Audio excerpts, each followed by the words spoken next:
Okay, so we're ready to actually season our meat now. We have two different cuts that we've been working with. The first here is an 8.5 pound USDA prime beef loin top sirloin with the whole cap off. This was a Costco find. But it was packed by Costco on 6/30/16 in what's called a cryo bag. The cryo bag is like a vacuum sealed bag, but it's pretty heavy duty, and what you'll see is they'll have the USDA logo on there that is actually the certification of what grade meat it is. Prime being the top of the 5 grades of meat, and what that means is that there is a lot of fat marbled throughout this meat, not connective tissue, but fat. And so in our process, the seasoning is going to re-enter the meat. The fat will hold that seasoning no matter what happens afterwards. We wash the seasoning off the outside afterwards, but the fat will still hold that seasoning. And then when we cook it, you'll have these fingers of meat with fat interspersed. And what happens when we cook it, that fat will melt with the heat and begin layering all of those fibers of muscle with all of that flavor, as well as keeping it moist. So we're intensifying the flavor with this process, and we're also making sure that we get good flavor throughout. So that's USDA Prime. And then we also have USDA Choice. Now, when you're buying meat, it doesn't matter what your grocery store calls it. It matters what the USDA calls it. So USDA Choice is different than USDA Select. So USDA Prime, USDA Choice, USDA Select, then it's, I don't even remember. I think it's commercial, and then it's utility. So your grocery store could call it Select, but unless they say USDA Select, then you don't know for sure what you have. So what we have over here on this pile is actually USDA Choice beef round top round, and it's already been cut into steaks. So we're going to try this with 2 different types of meat, 2 different styles, see what happens. Same seasoning, same salt, etc. So hopefully we won't need the knives, but I've got those just in case we do. I've also removed my rings so that we can get a little bit messy here. We've got the food saver in the corner because we're going to vacuum seal these. I've prepped 2 bags that should be close to the right size. I have never used a food saver before, so we're crossing our fingers and hoping on that one too. All right, so basically we're going to take a round of seasoning, and let's just start with the big USDA Prime here. I had it sitting on a rack so that some of that meat, some of the juice could drain. Had I done this before, I think I would have left it on that rack for a couple of hours just to go ahead and allow it to fully incorporate all of, fully drain all the extra moisture that just happens to be lingering on the very outside of the meat. So we're taking our salt mix and our seasoning mix, and I'm using my finger here to stir it together because we're about to get messy. All right, so just going to pour some of this into the other bowl. Make sure I don't use it all right from the start. Now we're going to start rubbing this in. So I'm going to tuck it into the edges of the meat here where there are exposed areas. And we're going to rub all of our carefully measured ingredients into this, hopefully without spilling too terribly much of it. This is the difference between the art and the science of it, right? So I'm learning as I go. Again, keep that in mind. We're going to do our best after watching a whole lot of YouTube videos to not mess it up too badly. So that's where, at some point, you have to stop watching and start doing, right? So, if you find something you're excited about on YouTube, go give it a try. I've got a piece of butcher paper here just to help maintain, keep our mess from getting too out of control, going too wild. Oh yeah, look at how much seasoning comes off. We'll throw some of that in the bag when we go to actually vac seal this. So the food saver bags are not as thick as the cryo bag that your meat processors will have.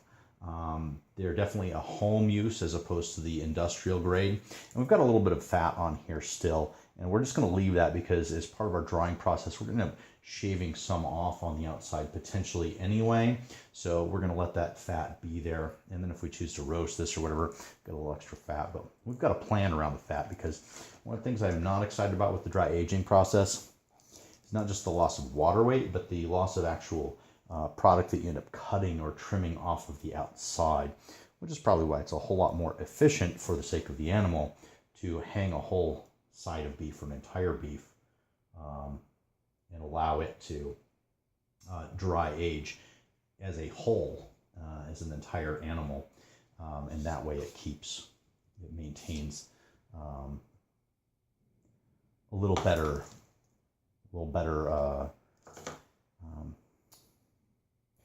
the outside surface area that you'll lose will not be as significant as if you pre-cut it and increase the overall surface area that will then be cut away with the dry aging process. Okay, that was a little more clear. Sorry, it took me a moment there to find the words as I'm patting this wonderful piece of beef. All right.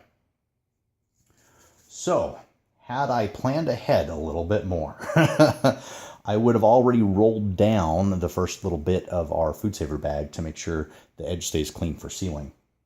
I didn't do that. So I think I might need to carefully do that and wash my hands before doing that. We're going to add the fennel around the outside. Right now it's in big chunks, so it would just fall off. So we're going to do that in a moment here. Okay, so with an extra set of hands here, I've rolled down the seal and we're ready to go. We're going to try and get this back into, when it was in the cryo bag, it looked like it would handle an 11-inch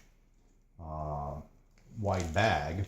And once it's out of the cryo bag, it is a little bigger around. So we can get this in here. I could probably truss this. That might be a good idea, but I didn't. Just gotta rinse it up just a little bit more.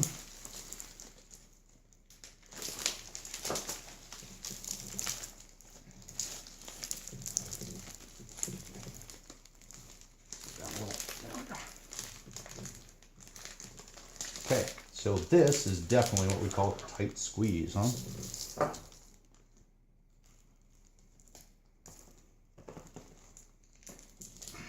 Okay, can you move your hand from that?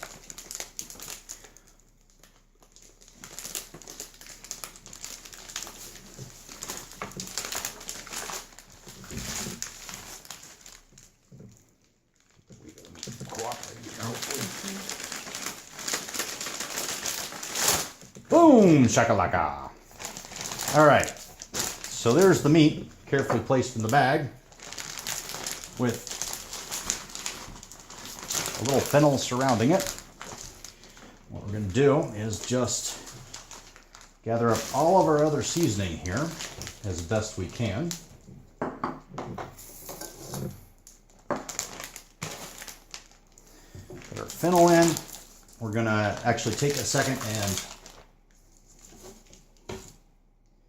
gather up all of this. This is all our salt and our goodness, a wonderful flavor.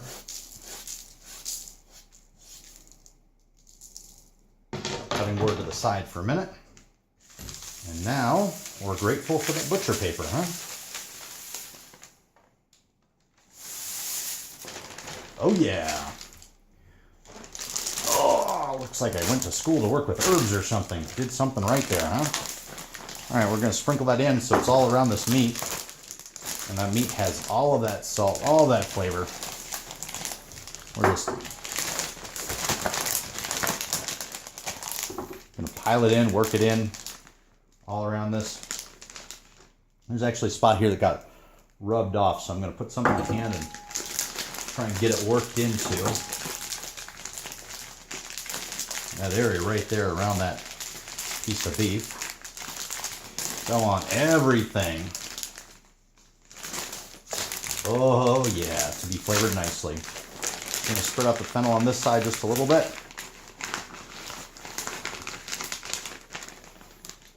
That should be beautiful. So that one's ready to seal theoretically. All right. So now we're going to bring back our board and we're going to Do a little seasoning of our choice. Round top. Go figure. Go round, beef round top, round steaks.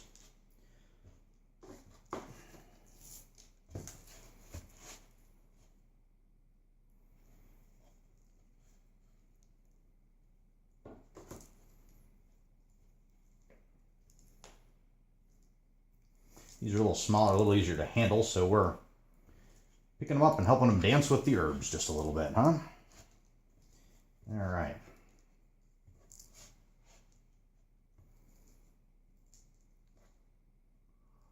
Oh yeah, that's looking good. All right. Gosh, gotta tell you, the smell-o-vision or whatever from Willy Wonka would be amazing right now. My whole house is now smelling of these herbs, which is delightful because they're not too intense. They just have this wonderful earthy grounded aroma with just a few high notes. I think it's going to go beautifully with the flavor of the beef after it's had a chance to age and intensify by losing a little of its water. Fat, oh man, it's going to be delicious. So these guys don't have as much fat, so they don't hold as much flavor.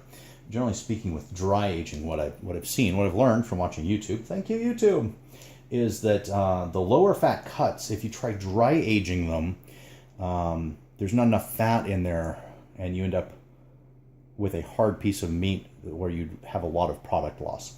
Whereas something like Prime, you can actually age longer than something like Choice, or a lot longer than something like Select.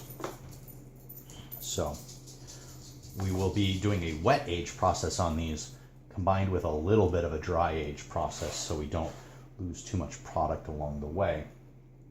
When curing prosciutto, there's a trick to coating the open end, the exposed end of the, oh, that looks so good, the open end of the pork leg, so that the tissue does not become too dry over the long hanging time of prosciutto, where they use a lard coating. So I was thinking about maybe trying that on these, where we would then cut off the lard coating and not lose too much of the meat, but still have the nice aerobic activity that sweetens the meat with the dry aging process.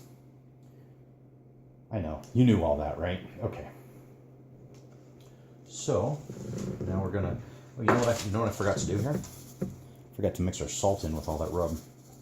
Oops. Let's make sure it all gets into the bag, but I would like to make sure it's also between each layer here. Hey, live, learn, make a few mistakes. Mistakes always teach you more than getting it right the first time does, right? So, some of those bites should be nice and salty. Haha. So theoretically, as the water pulls out of the meat and then returns back into the meat, it should carry the salt with it, and it should become more evenly distributed than it looks like it is being put on right now. So that's the hope, and hopefully the buffer zone for our learning. Okay. All right, so we've got a little fennel here. We're going to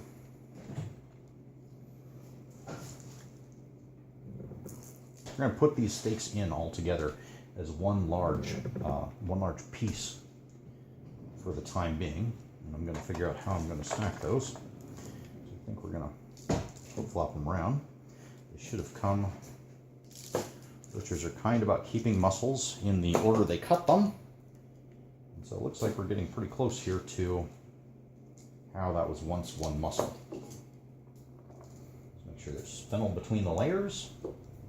Ooh, a little of that seasoning went up my nose. I'm ready to sneeze now. Okay. One more fennel. This should hopefully be easier to get into the bag than the last one. But if I could maybe get a little hand again, that would be helpful. All right. Just got our bag of goodness. We're gonna throw a little fennel on the bottom of that because we can. All right. Just hold that sucker open. This should go a little bit easier because when it comes to the 11 inches, can you turn that 90 degrees?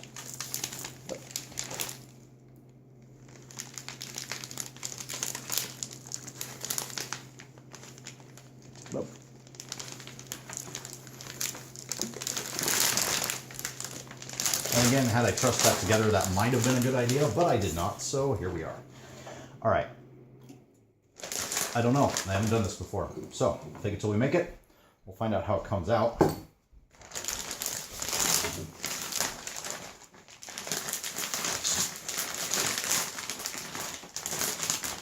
Okay, thinner liners first throughout the bag. We now have to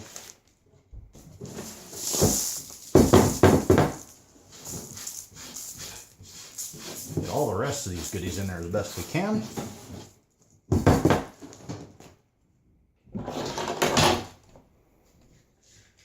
Hopefully let this happen with a little grace and ease along the way. That last one went so great. I was pretty pleased with how smoothly this went.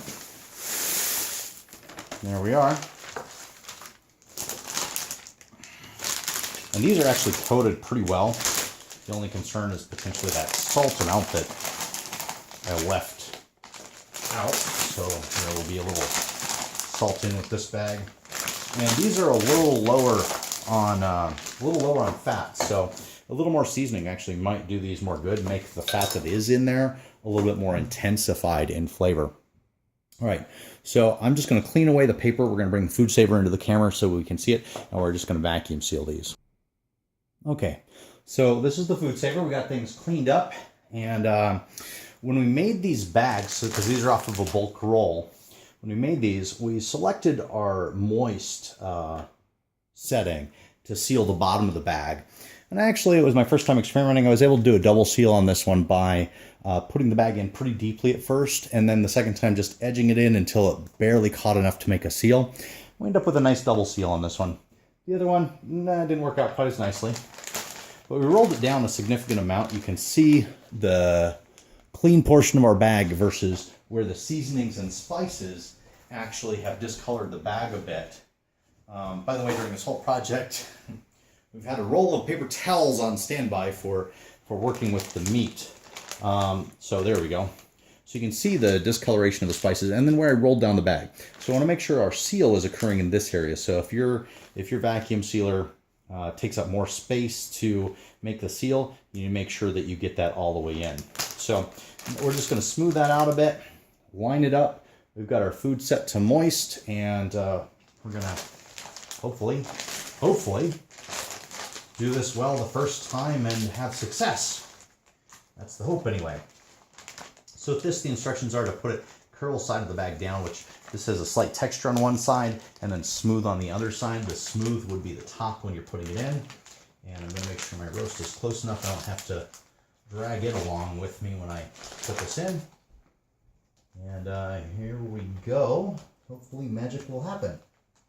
So clamp went.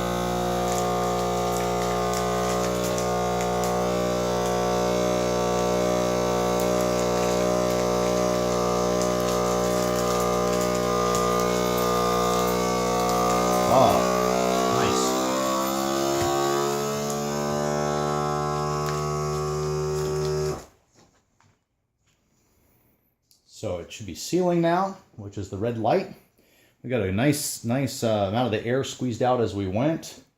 That was pretty slick actually.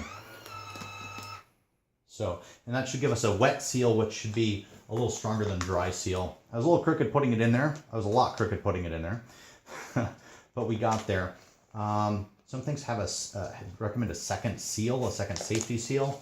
A little concerned about the crooked and a second seal on this, but we're going to try it anyway. So we're going to hit the seal button so it only does the seal this time. And I'm just going to edge it in there until it just barely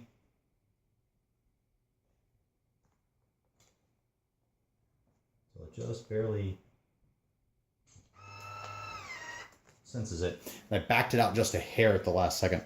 Hopefully it still hits the bag. We're going to find out. So sealing. And while that's sealing, we're going to take our other set here of the beef round top round steaks, and we're going to roll that all up nice and neat. There's a shake down to the bottom, and you can see how we've got a clean zone here at the top, minus a few little things. So we're just going to clean the vices out of that top edge that kind of work their way in. Okay, that looks nice and clean. This finished. We got a nice double seal on there. Managed to match the angle. I'm pretty excited about how that one went. All right.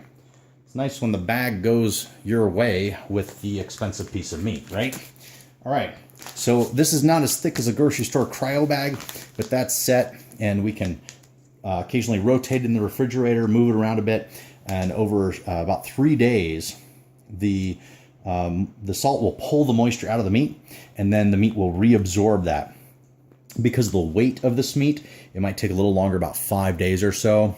So, and we're thinking about doing a little bit of a wet age on this, so we might leave it here in its anaerobic environment for a little while before we then dry age it in an aerobic environment to get a combination of flavors and a little more tender, because, what is it, about 21 or 23 days? After that, any connective tissue is as broken down as it's going to get. The meat's as tender as it's going to get after, I think it's 21 days. So past that is just a flavor change. It's not a texture change, if anything. So we've got the first set of the USDA Prime, and we'll label that later. We're going to just set it in back behind there so it's out of the way.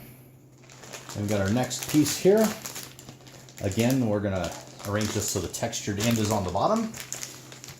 We're set to moist, and we're going to give this a shot here. All right. I'm excited about how well this went the first time. So we'll see if we can have a little luck the second time also. All right, so just holding it straight and getting it in there.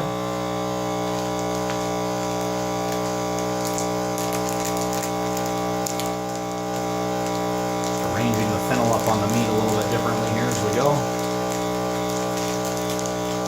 Pressing the meat into the bottom of the bag here to eliminate any air from the bottom of the bag.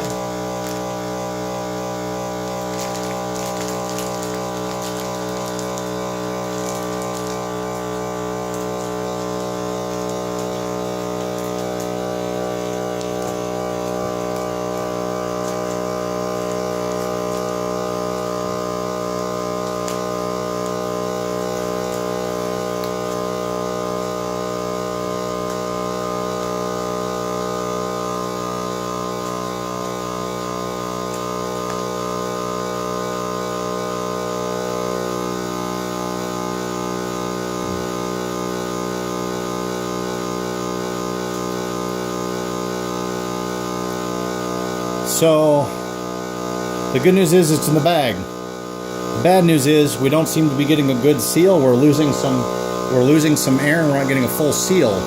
So I might have messed up the seal on this bag, or accidentally poked a hole.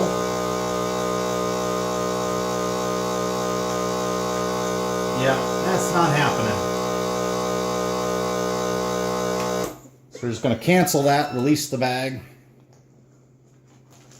and see if we can see any obvious holes. Oh, yeah. Looks like it might be in this corner down at my seal. Obvious holes. So, option one. We trim down the Food Saver bag, and we do it again by putting a second bag over the top of it. Or option two, we open up the Food Saver bag and we just do a whole new bag. I'm not sure quite what I want to do, but since we're at it, let's just get out some bag. Because if we're going to put another bag just over the top, we're going to trim off the top of this bag anyway. But that way we don't lose any of our seasoning by going from one bag to the other. And so I'm leaning towards putting a bag over the top of this one. So we're going to go about the length that we need, plus about 4 more inches, which should be plenty there. And since we're not going to be messing with seasonings, this should be an easy fit. So we're just going to make another bag here. Get it curled side down. I'm going to set this to seal. And we're just going to feed the first one in there, nice and deep. We managed to hit the stop there, so that should be really good. So this other bag that we had the seal problem in, I tried a double seal, and I ended up overlapping my seal a little bit. And so 2 rounds of heat in the same location, the exact same location, might have just created a weak spot on the bag. Okay, that light was flashing. I'm not sure what that means. Like I said, first time using a food saver. So we've got a nice seal here. You can see how it's nice clear. The weave has gone through that. That looks really pretty. We're still on moist. We're just giving the bag about 10 seconds here to cool down. Make sure it's extra cool before we put it into seal again. We're going to try double seal. This time we got a nice straight line, which is great. And so we're just going to inch that in until it catches. And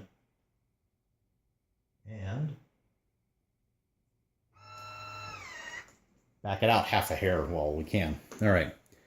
So hopefully that'll turn out okay. All right. We are almost there. Really, really close. All right. We got a second seal. That looks really nice. It's completely separate from the first seal, so that gives us a backup seal on our wet bags, which I heard can be a problem with some of the old ones. The old food saver or old other bags. And so what I've decided I'm going to do while I was doing that, I was making a decision. So we're going to just cut this food saver bag back so we get a nice clean opening around the top of the meat for a good air channel to get things cleared. This knife is really dull. And actually, before I get too carried away, because I might get a little bit messy, I'm going to take a second and roll down the top several inches of this bag just to make sure it stays clean. We do get a good seal in the end. So if you roll and then pull across there, works out great. And then we roll one more time. That should give us plenty of room. Nice wide band there. My wife was kind enough to bring me the scissors. Thank you for that, babe. And they're not as clean or sterile at the moment as this knife is. So even though this knife is dull, that's why I'm going to keep using it. I still love my wife. All right.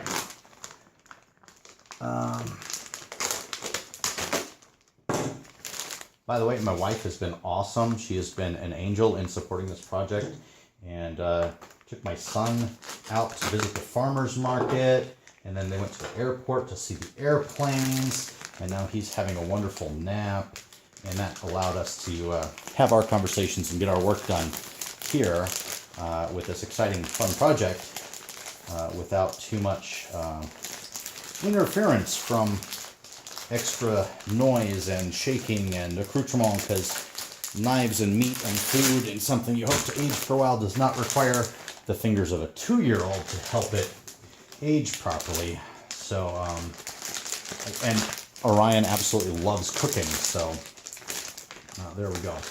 Okay, so knowing what I know now, I could clearly have used less bag than that, but I did not.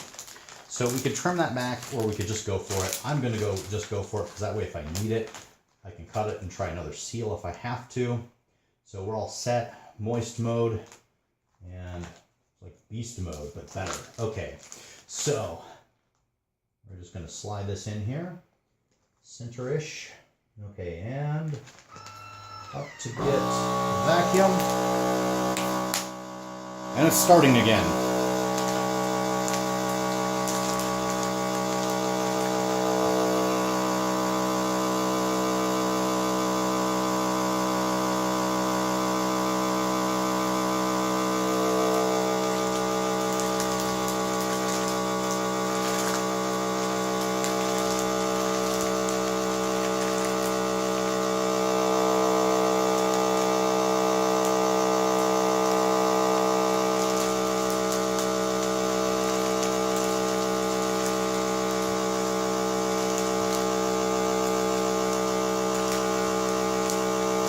Okay, I've never used a food saver before, but it seems like it should be going faster than this.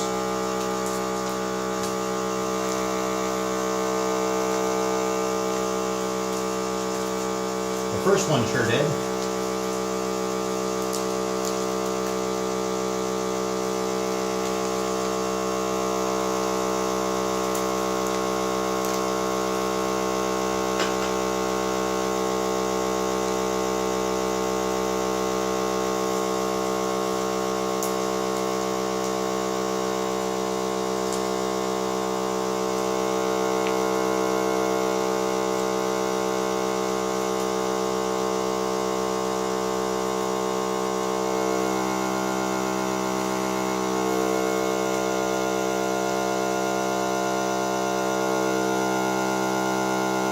could be the bag within a bag was a bad idea.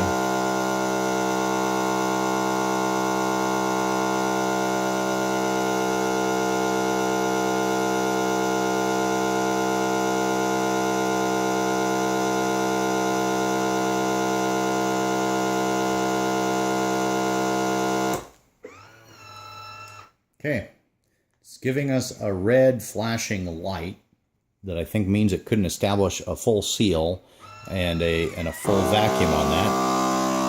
Oh. Well, it's going again.